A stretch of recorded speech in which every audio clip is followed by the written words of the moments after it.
In the early hours of May 26, 2021, the western U.S. will see a full flower moon turn a reddish color for precisely 14 minutes and 30 seconds as our satellite briefly glides through the edge of Earth's dark shadow in space.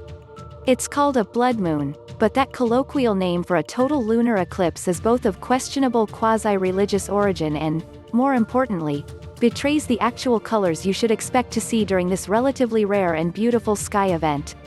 For the first time in over 2 years, the full moon, also a bigger than average supermoon, will turn a reddish-orangey-pinkish-copper color, with the brevity of the event expected to keep the northern limb of the moon rather bright.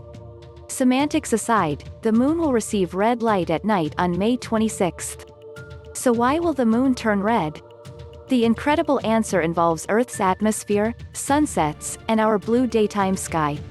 The red is the projection of all the sunrises and sunsets onto the lunar surface, said Dr. Noah Petro, project scientist for NASA's Lunar Reconnaissance orbiter mission that's currently orbiting the moon. We see it turn red not because of some mythical fire-breathing dragon, but because of the properties of the Earth's atmosphere scattering light. The physics at play is something called Rayleigh scattering. It's the deflection of light off molecules of nitrogen and oxygen in the Earth's atmosphere.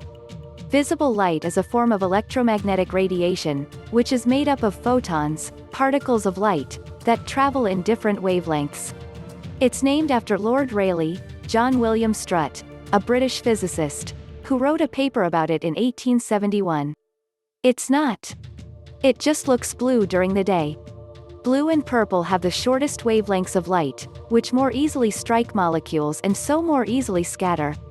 The result is a blue sky because the sun doesn't give off much purple light, and besides, human eyes aren't particularly sensitive to it. Again, they're not.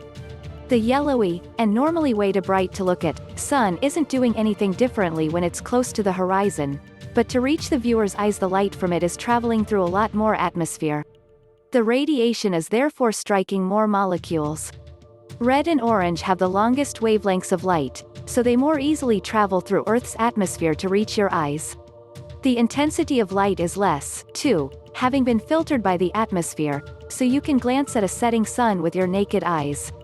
The exact same physics is at play for a sunrise, a moonrise and a moonset, but what about during a total lunar eclipse?